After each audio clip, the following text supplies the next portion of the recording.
Gioia to Cari. Welcome to our summer edition of All Things Being Equal. I'm joined tonight by my co-host, Maiko Serizawa, mathematician, author, storyteller, and passionate advocate for women in STEM, and our special guest, Doron Weber.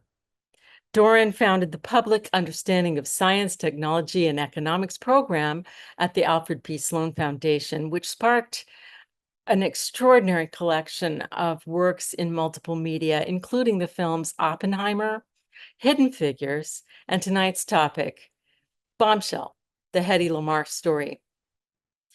Doron is also an award-winning author himself. He's the author of Immortal Bird, a family memoir. We were so honored to have him with us to talk about his work at the Alfred P. Sloan Foundation, his writing, and the intersection between the arts and science. Please enjoy. There's so many reasons we're thrilled to have you with us today, but one of them is especially that you're such an extraordinary art plus humanities plus science person. You're an illustrious writer yourself. We both read and deeply appreciated your book, Immortal Bird, is heartbreaking and also very beautiful. And we'll, for our people watching, we'll put a link to it in the notes, so you'll have it. And you've also shepherded the work of so many artists creating phenomenal stories about science and scientific people. So you're combining the cultures of art and science in a unique way, and many in our community share that quality, Maiko and I.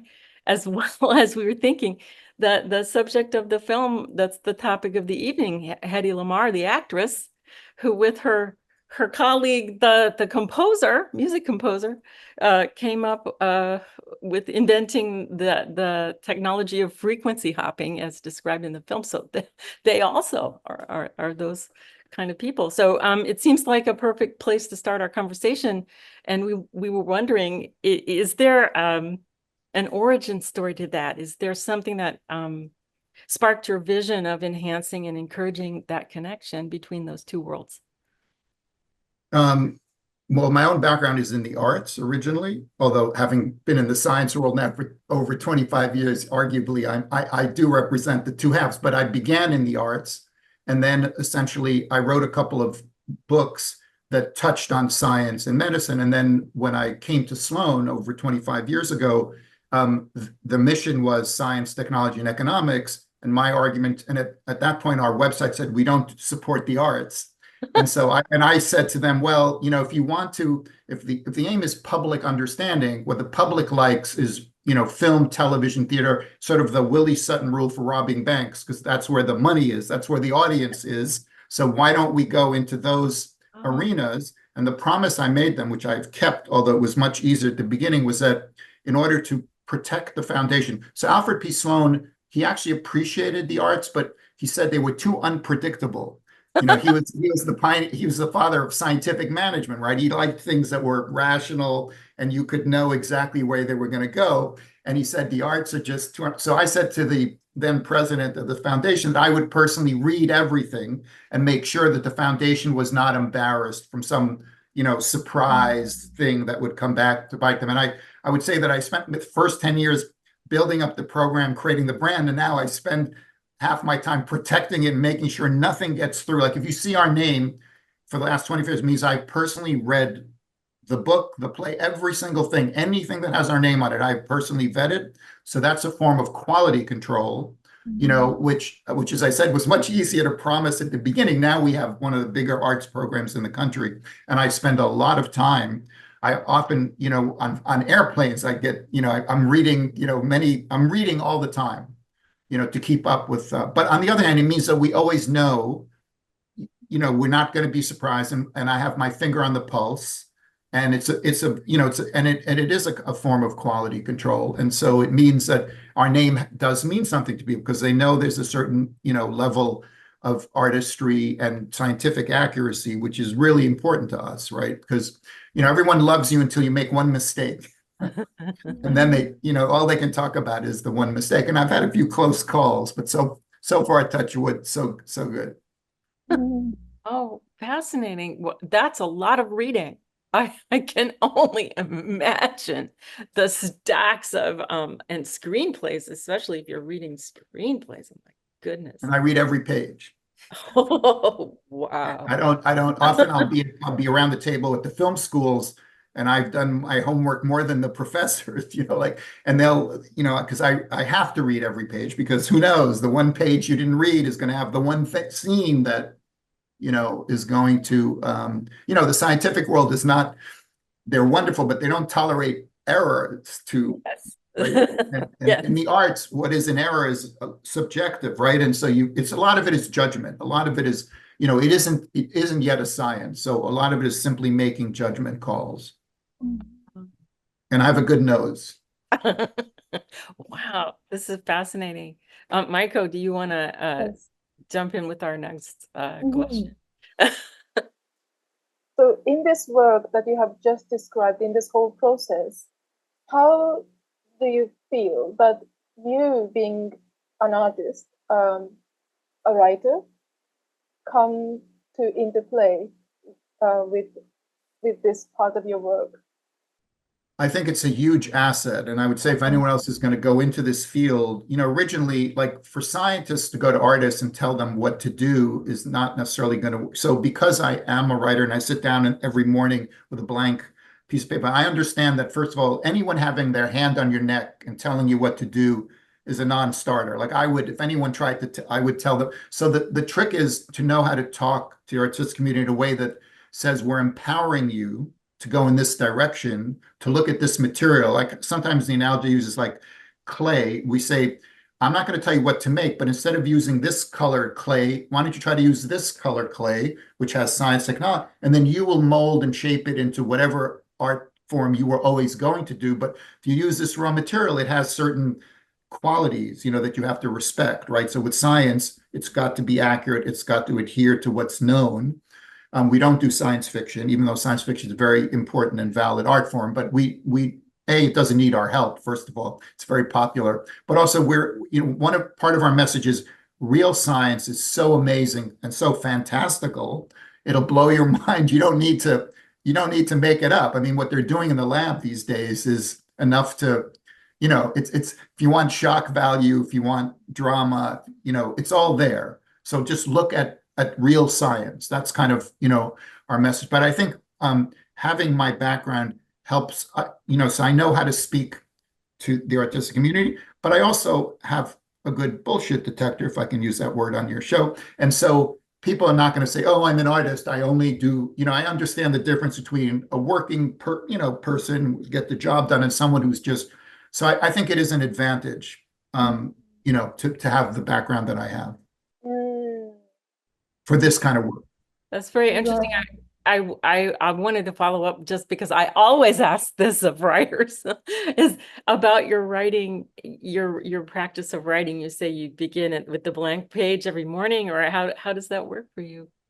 I mean, I wish I could say it's every single morning. I'm not as disciplined as I was, but right now I'm writing fiction, and so and not science. Although I have a novel set in the Middle East, so some of it involves like weapon systems or things that get into technology. But I think I'm in a different universe, and so I'm used to leaving the here and now and entering a world where my characters are driving the story. And so again, that helps me when I'm constantly reading other people's efforts to do that. And so it's not a stretch for me, I get it. I understand what they're trying to do. And there's no greater feeling than when someone is actually achieving it. When you read a really good screenplay or a book, there's that wonderful feeling like, oh my God, like they did it. They really hit it out of the park. It isn't just trying to be that thing. It is that thing. It's, to be honest, it's rare that they really nail it. And when they do, though, it's a glorious feeling. And that's what you're constantly, going for. And so that, that makes it interesting for me. It drives me, right? And it also keeps it fresh. I mean, I've been at Sloan for over 2 decades, and someone would think, don't you get tired? And it's like saying, do you get tired of reading new books? It's like, or going to movies. Like you can, it constantly renews itself. Mhm. And by the way, the most recent thing, which you couldn't have known, so you wouldn't have added to my list, I just came back from VidCon, which is the biggest conference in the world for YouTube and TikTok. And I'm now engaging with with that, which is the biggest platform in the world, basically. So, YouTube has 2.7 billion people, including about 81% of the American public is on YouTube. And so I'm going to start making grants in that world as well. Oh, So that's my latest frontier. web series, basically, or web Um, Videos, video. yes, videos that go on social media. Oh, wow. Even short, like TikTok? Yeah, the TikTok, I think YouTube is probably more comfortable for us because it is longer form and you can go in, but TikTok has very many creative things. I mean, once I find the right formula and the right people, then I think you'll see us, we're doing a couple of exploratory grants now. I mean, I don't know if you're familiar with Hank Green is one of the big names on YouTube. He and his brother, John Green. And so I met with him and we're talking about doing some things together. And, in the coming years, I think we'll add that. I think to ignore those platforms now it's where young people, it's where everybody is. And there's great science there already. And I think you have to just surface it and we can hopefully engage with that community. So we're platform agnostic. We're just interested in the content needs to be science and technology. But what form people want to play in is we'll follow them, where they go. And today everybody is, as I said, there's been nothing like YouTube for reach. No, they're bigger than Netflix. They're bigger than the biggest television streaming serve. I mean, they're just bigger than anybody. And so we are interested in again, high quality work on those platforms. How fascinating. Constantly evolving. Yes, it's important, right? Amazing. It's a challenge because it works differently. Right. And it's very, for example, most of them they're not in New York, they're not in LA, they're based in Alabama and in Austin and Montana. They're really, it's voices that we don't hear as much that we should. And so I think in terms of the traditional places we've gone to, or just the Ivy League kind of, I mean, it's more diverse. They could use more women's voices, by the way. There are not enough women on YouTube. Is anyone watching? You want to hear that? And there are not enough people of color. So, I mean, that's another area where we can try to find those, up and coming. And some of them are already there. They're just not getting as much attention as the men. So it's another area where I think we can maybe, play a small positive role.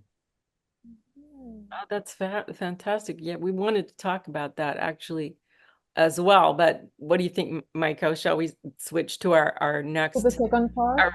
arena of questions? Have we I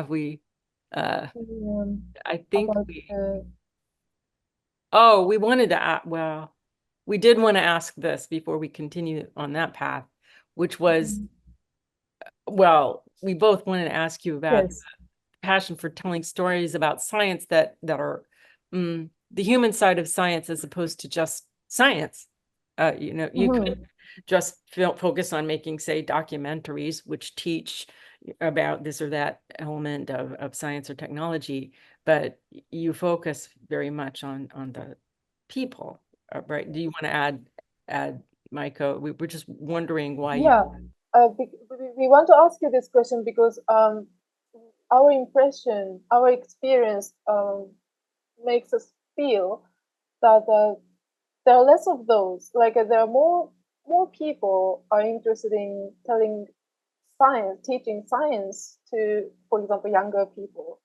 But the program that you are leading, this public understanding, seems to focus more on the human side, people who do science.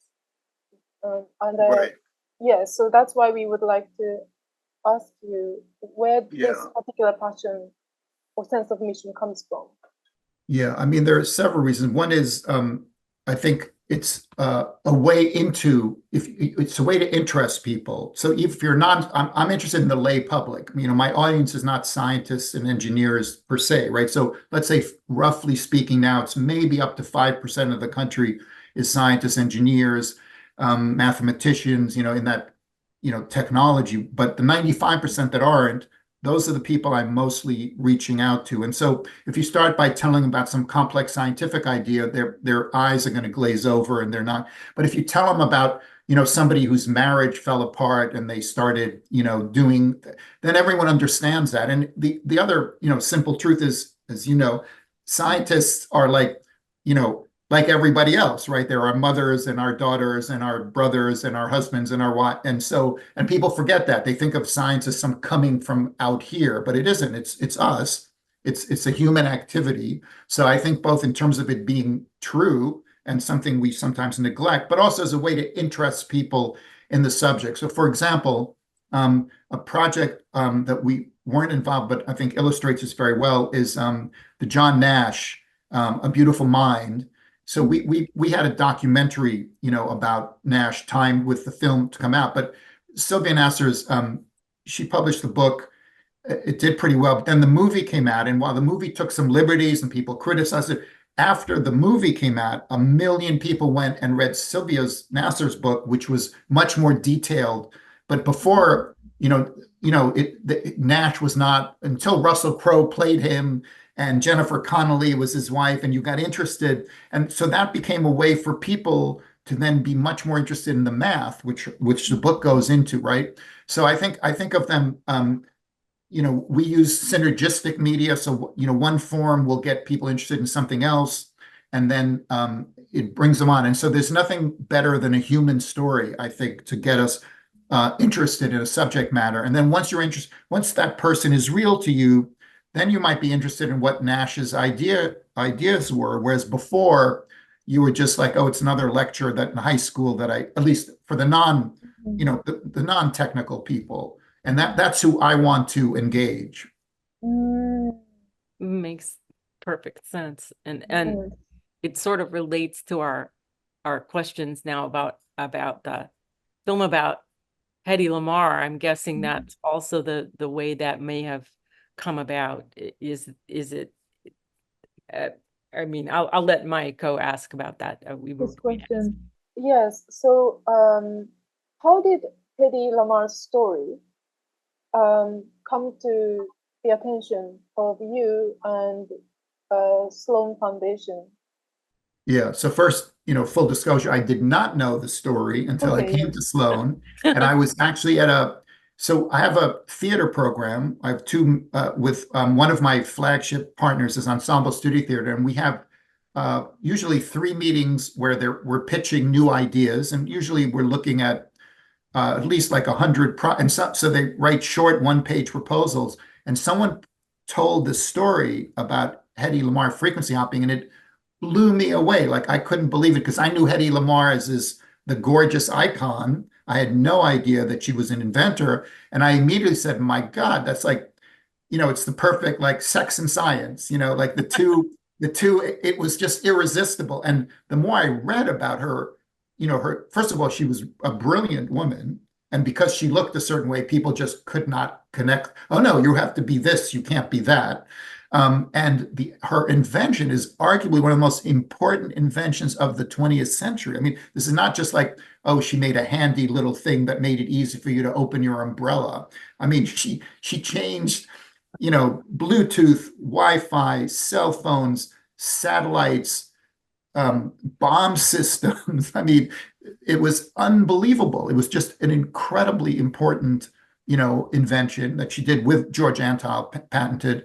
And the story is beyond belief. And I still think more work, we could have more films and more stories about Hedy to get her better known. And she was, to be fair, she was a very complex person. I mean, she was married 7 times. She also loved women. These are parts that people don't. She was ahead of her time in she broke the mold in everything that she did. Nothing could constrain her. There was no category and so in that sense, she's a great woman figure, right? I mean, that we always try to put little, we try to wrap around women in particular, and she just, breaks the bounds of every kind of definition. So she's, very unique and emblematic figure. And so I spent 20 years supporting so I then supported a play of the first Hedy Lamarr project. It was called Frequency Hopping. It's a woman called Elise Singer. I made a very small grant through Ensemble Studio Theater. It took 5 or 6 years. It played in New York. Got a nice review in the New York Times.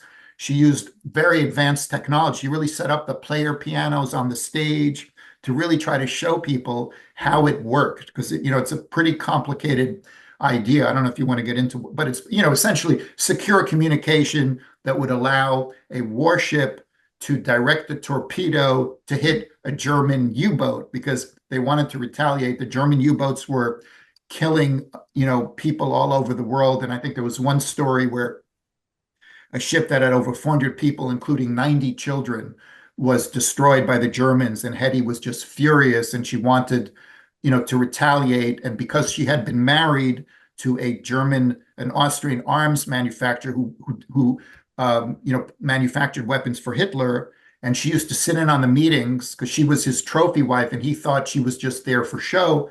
But meanwhile, she was absorbing all the conversation. She understood, the technicality. And in those days, those torpedoes they missed their target 60% of the time. And so she came up with a system where you could guide it, you could guide the torpedo with a fixed frequency that the receiver and the transmitter both knew, no one else knew, and they would hop at intervals. The frequency would change, so you couldn't jam it. And that's essentially, that was the core idea, a brilliant idea. And she used the, piano player technology that George Antheil understood. And it revolutionized. And of course, at the time, it was not accepted, and the patent was just put on hold. And only when it expired in the 50s, she tried to get it during wartime, and the Navy did not take it seriously.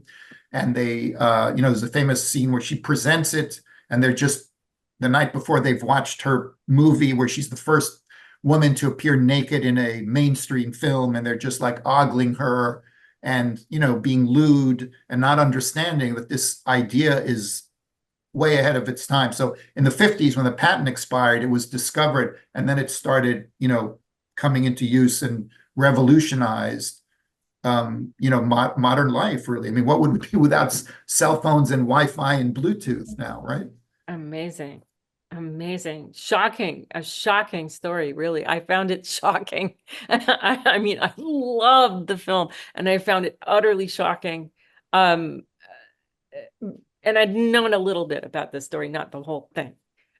We were wondering if anything particularly shocked or surprised you. Was it that you never knew about it before, or was there anything else in it that shocked? I mean, the entire, but the idea that a woman known for her looks, was really this super intelligent, and also her, her whole history of coming to the United States during the war. She had a Jewish background, which even her son, Anthony Loder, when we did a reading, pretended not to know about. It was so obvious. That was one of the reasons she hated Hitler and wanted to, fight him. But people were so that was kind of fascinating. We did a reading. We then had a screenplay with De Niro at Tribeca, and De Niro had his best friend, I forget the guy, read for Antheil's part. We had Ava Mendes read for Hedy Lamarr, and we for years we tried to get this story out. And he actually, it's funny because in the proposal for Bombshell, they said, to try to make it modern for people, they said it's like, imagine if Angelina Jolie, had invented this thing.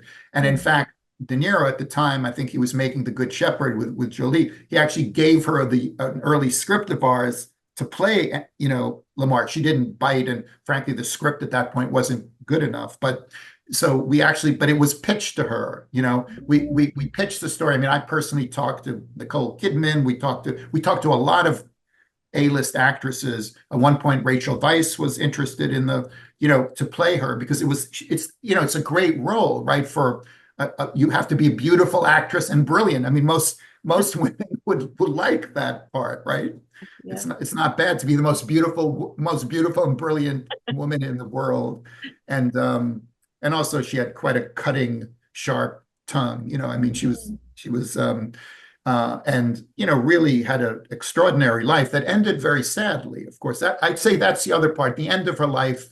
She was also, by the way, because she lived by her looks, she was one of, I think, technically the first woman to do plastic surgery in the 50s. And First. No. yeah, she was, because she had to maintain that she was known for her beauty. And so, no one can sustain that over time. And I don't think they were very successful. It was early days. Although being the inventor she was, she had new ideas for how to do plastic surgery too. She was an inventor. She invented all the time. She kept coming up with new ideas. She had a sketch pad. I think at her deathbed, she was still coming up, with sketches for new ideas. I mean, really a fiercely creative kind of mind, really a fascinating, but she did, and then she was caught shoplifting, it was just very sad. And she became, and then she was a recluse because she didn't want people to see her as she got older and older. But towards the end of her life, the electronic foundation, she was just the scientist discovered her and gave her an award. And so, but she wouldn't show up. She had her son show up. She didn't want people to see her. And then she phoned in and you could hear her voice accepting the award, but she didn't want them to see her. But it was like she was 80 before she died. It was wonderful that she lived long enough to see someone acknowledge her invention. And I think she then was voted into the Inventors Hall of Fame. So she got, weirdly, the scientific community, and arguably in 100 years from now, she will be known more as an inventor than as a great actress, which I don't necessarily think she was, but she was, she was a movie star, but not necessarily a great actor, but she was a great inventor, right? And her invention will have, in fact, arguably she had more impact than any other actor, right? Because actors' shelf life is not necessarily all that long. Whereas when you invent something like that, so yeah, it's just a beautiful story, and it has all the elements.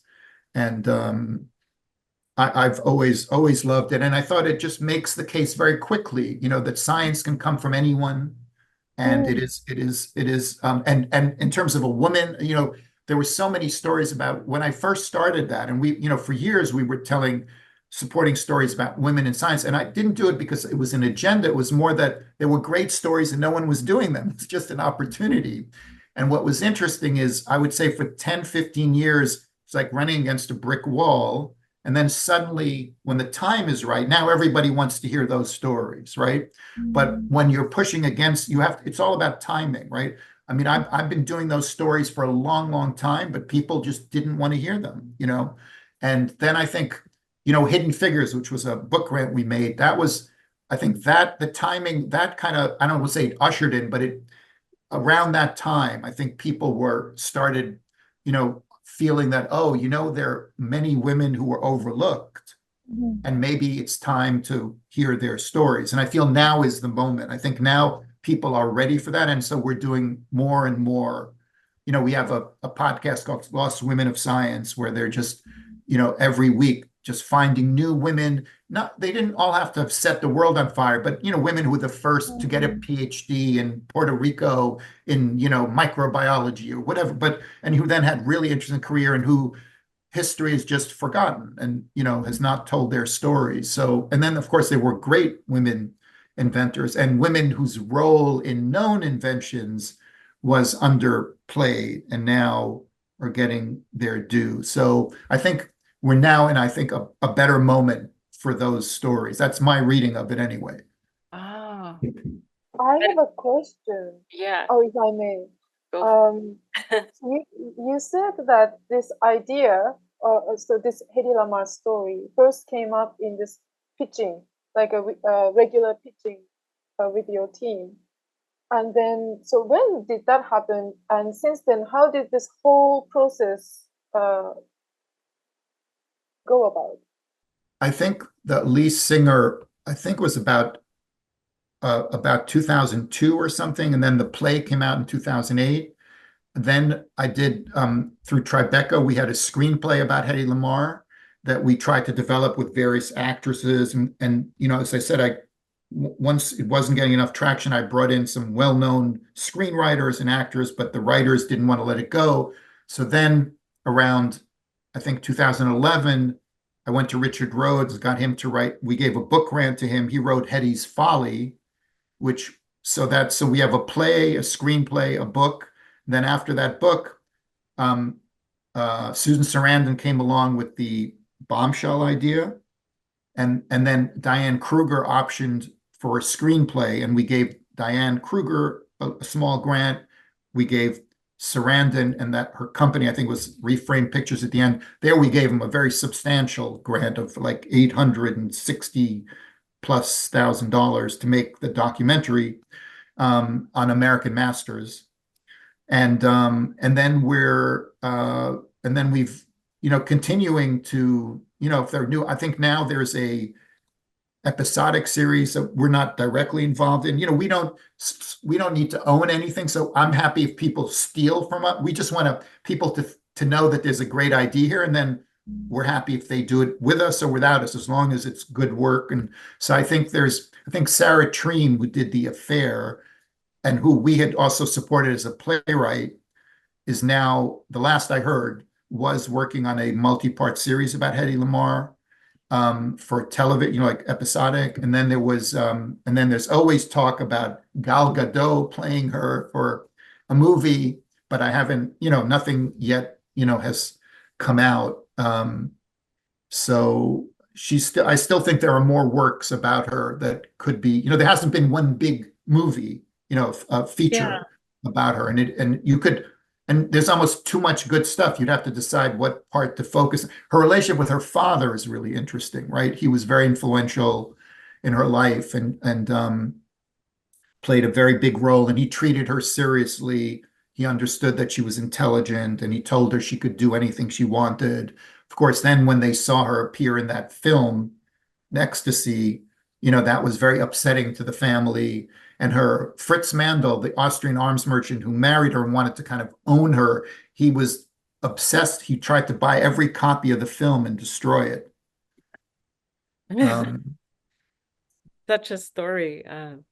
Yeah, I mean, you can't make, right? You can't make that up. Maiko, would you like to ask the last, or do you think that we could switch to our third part of our questions? We could switch to the third part. Yeah, I think so. Yeah, so go ahead. Yeah, the first question is yours. Oh, right.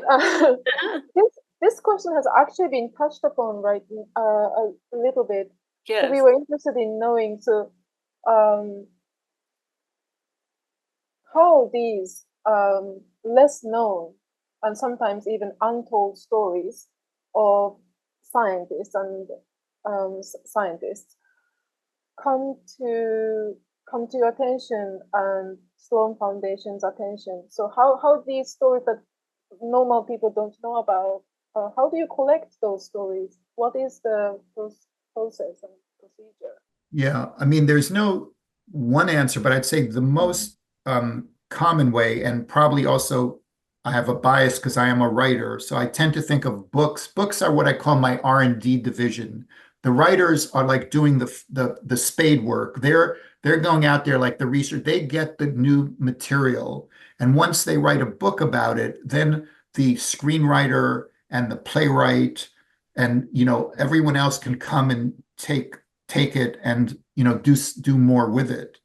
But I think there's nothing like having the original story, which is again why I wanted Richard Rhodes to do the book. And sure enough, that led to a lot of other things. So I think I learn most from, and because believe it or not, I'm still, I think, the only funder who regularly gives book grants. And to me, I mean, partly it's because book grants are a lot of work, and they're not huge grants, so they're very valuable to writers. And you have to believe the secret of foundations is you have to push money out. It sounds counterintuitive to people because everyone's trying to save money, but as a funder, normally you have to give 5% of your endowment every year. That's an IRS rule. you obviously have to do it intelligently. And books are not that cost effective because they're not huge grants and there's a lot of work in preparing them. But for me, they're so valuable because the writers give me, they're my antennae. They tell you what's going on out there before anyone else. And then they also put it in digestible form that other people, can use. So that's one of the ways they come. The other thing is, we said before about how things evolve. So in the first decade when I was at Sloan, we had, so Richard Feynman, The Challenger Disaster was a great story. We had a screenplay by a young woman who went on to have a very big career in Hollywood. She wrote a script about Feynman, the hero of the Challenger with the O-rings. But then 10 years later, I had a script. I think it was that one was NYU. This one was USC, from a woman writer where Sally Ride is now the hero of that story. And Feynman is just the front guy who all the TV cameras love. But actually behind the scenes, it's Sally Ride who really figures out what's wrong.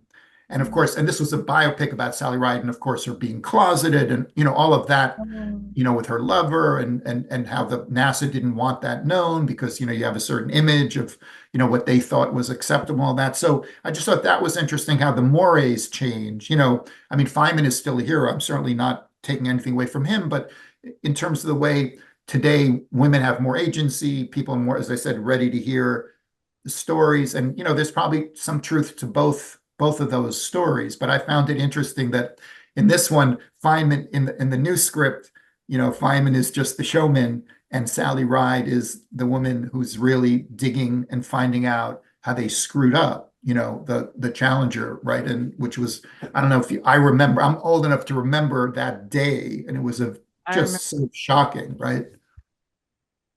It stays with us, right? And it was human error. Yeah, devastating story. Ugh. Yeah.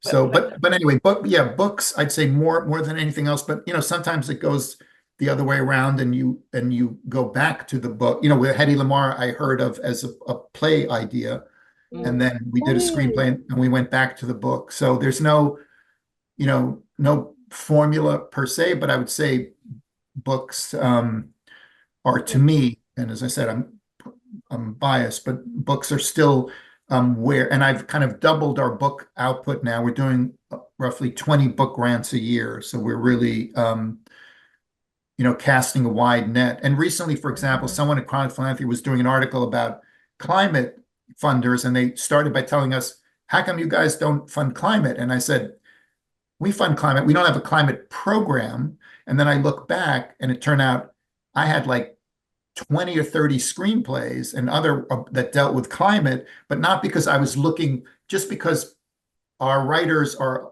dealing with the issues that young people are concerned about today. And not only did we have like 20 or 30 scripts about climate, we had them in 7 continents. I mean, they were all over in China, in Africa, in South America. It was just fascinating. And it wasn't deliberate. It was simply that I'm just interested in talented writers dealing with scientific subjects. And sure enough, and I know because I read them all, but when someone said to me, oh, why don't you do climate? It's like, no, we don't have a program, per se, but it is one of the subjects that is on young people. It's what young people think is the existential issue of our day. And so because we're in touch with these writers, and they're bringing us news from the front, so to speak. And this is what they care about. And so it turned out now, of course, they had us as one of the big. So now I'm getting more proposals for people who want to do climate. And again, it's like my answer to them is, it depends how good your story is. If it's a good story, it's not because it's about climate that we're going to do it. It's because it's a compelling story, and then the science in it is good, right? Because we're not advocates per se, and the environmental movement for a while had gotten away from science. And even sometimes they said things that weren't scientific, because they wanted to make a point. But with Sloan, it's, what does the science say? We will be guided by the facts and the science. And if it doesn't always slot neatly into ideological, positions, right? Sometimes it's squirrely. It doesn't, and we're very nonpartisan in that way, right? Yeah, I see. And that really leads us to, if you're okay with it, Yeah, Maiko, yeah, I think it's to perfect. the perfect time for this question that sort of wraps up our conversation. We thought, I was very interested to know about your perspective on the public's view of science. And in particularly in this moment, we have all manner of things that are somewhat troubling to those of us who care about scientific thought and so forth. Like, for example, during the pandemic, there was vaccine hesitancy, people sort of being very wary of that, or climate change, as you mentioned, or this notion of post-truth, alternative facts. I wonder if you could share your perspective on that and your work with the foundation and telling these stories. Yeah, I mean, I would say right now, as we're doing this, things are looking, I mean, we're in a very extreme position that we've never been in before. So I'm going to try not to address the immediate thing because I think things are really getting very hot right now in a way I haven't seen myself. And so I don't have a crystal ball, but I do think we're in new territory right now. Until now, I would have generally said that rather than there being an attack on science, there was an attack on truth, of which science is a subcasualty. In other words, it wasn't that they were going after just what's true. And once you start making truth subjective, of course, science suffers because you can't have science. But it's more that, when you're very ideological and things that don't fit your ideology, you don't want to hear. And then, of course, science cannot function. The other truism about science, as you both know, is science is anti-authoritarian. In science, whoever you have new evidence, I can overthrow Einstein tomorrow. A 12-year-old could prove Einstein wrong if he has the evidence, right? It's all about, and so there are no gods. We like heroes, and so authoritarian societies don't like science because they need, and so I think to the extent we're worried about authoritarianism, they will not stand for science because science is just interested in reality and truth. And so in totalitarian societies, science goes. So like Islam in the 12th, 13th century was ahead of us in science. They had great science. And I think when they became more repressive, science went out, right? The same thing with, the Inquisition. I mean, any totalitarian systems do not want to hear from science. And, Russia under Stalin, the Great Famine, and so we want to always be careful about, so I think science is you could call it a bit of a canary in the coal mine, like if you're not going to let scientists work and deal truth. So I think that is true. On the other hand, I will also say that, again, in terms of neat ideology. So on the one hand, you mentioned vaccine hesitancy. I think to this day, there are a lot of people who do not believe who are questioning vaccines. So I don't think it's even settled for us in this conversation. And there is no question that vaccines are effective and that you die when you don't. However, I'd say in America, way too many people question that. On the other hand, and that tends to be a left-right thing. On the other hand, I will say, just to show that it cuts both ways, we on the, let's say, the more liberal side, the lab leak theory, because Trump said it, a lot of people just said it can't be true. And it turns out, without it being settled, it's a much more compelling theory right now. It's, I'd say, as strong a theory. We don't yet know for sure, but it's certainly, there's a lot of evidence that it's possible that was the cause. And if not, it's certainly a legitimate. And so we, on our side, I think initially dismissed that as being silly or, ideological. So I think we have to cite the facts. Everyone has to follow the facts and try not to, and so I don't think it's only one side that is playing with, I think vaccines cause autism. Originally, a lot of Hollywood liberals believed that, right? And so I think it's human nature. Science is counterintuitive a lot, right? It's not, you don't see it. Think of what a vaccine, I'm going to give you the bad thing to make you better. They're going to say, what? Like, you're making me sick.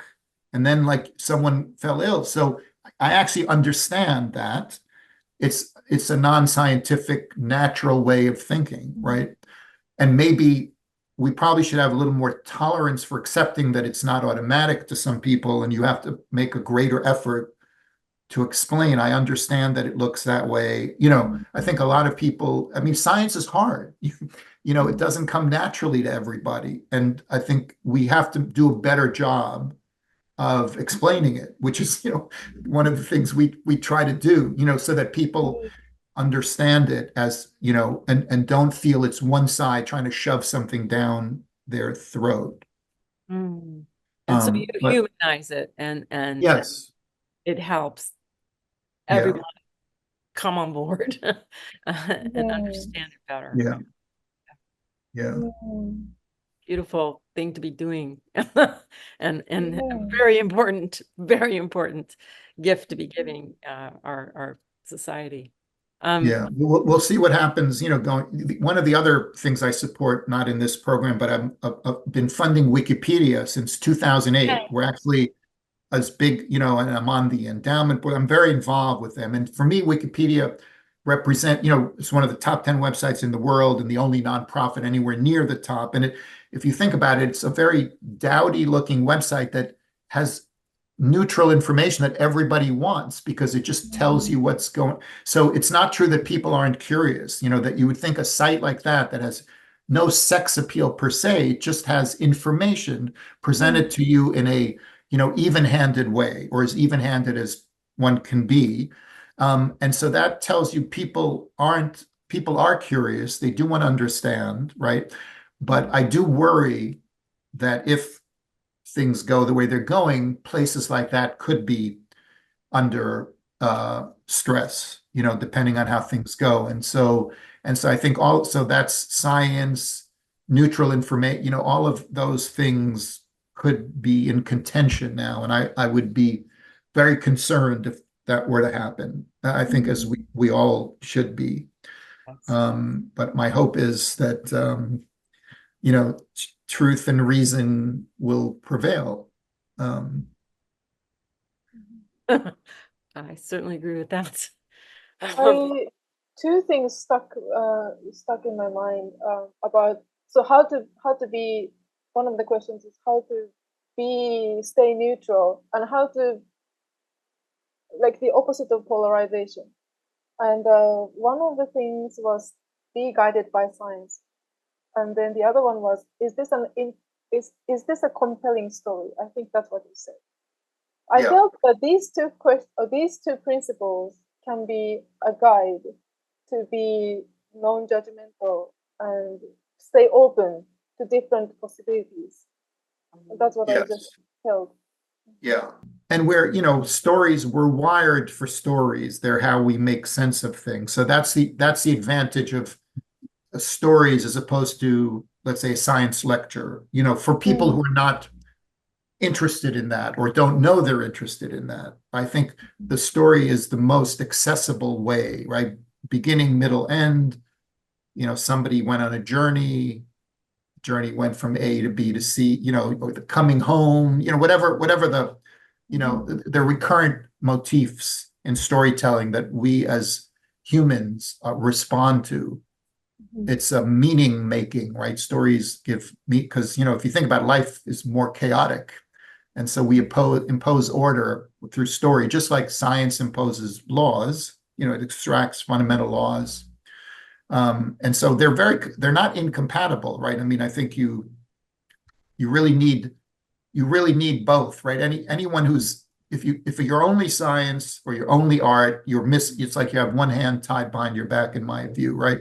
If you want the most comprehensive understanding of life, you can't ignore science. I mean, you can't understand modern life, but science isn't enough, right? You also have to understand what it is makes us human, what's inside. And so I think the two together, the famous two cultures, are really the only way to have a full understanding of life and of the world. That's my view. So the bottom line for me is, if I can make everybody see the world Leonardo da Vinci, then my work is over. Because if Matt, just think of he really, I think, was unique in being able to understand both in a single binding vision, which most of us can only hope to get close to. But if we had a world of Leonardos, I'd be out of work. I just have to do something else. Wouldn't that be amazing? Yeah, I'd be happy. A beautiful vision and a great way to wrap up our conversation that started with art and science. I think we probably should wrap up now. I think we have enough for this to put together this wonderful conversation for our audience. And I just want to finish by telling our audience, we hope you'll join us soon for our upcoming events and our special fall season launch event we'll have with Siobhan Roberts, a wonderful science writer, to discuss her documentary, The Man Who Saved Geometry. So look for an invitation to that. And we want to thank you, Doron, for being with us. Your presence here has been inspiring and meaningful for us and for our community. And we know your time is valuable, and as is the time of any of all who are watching. And we're so honored you chose to spend this time with us. And with that, we'll say good night. Thank you. Thank you so much for watching. We hope you enjoyed this conversation. We also hope, if you haven't already donated, you might consider doing so by clicking the button below. Your donation is profoundly needed and incredibly helpful to our work. Thank you.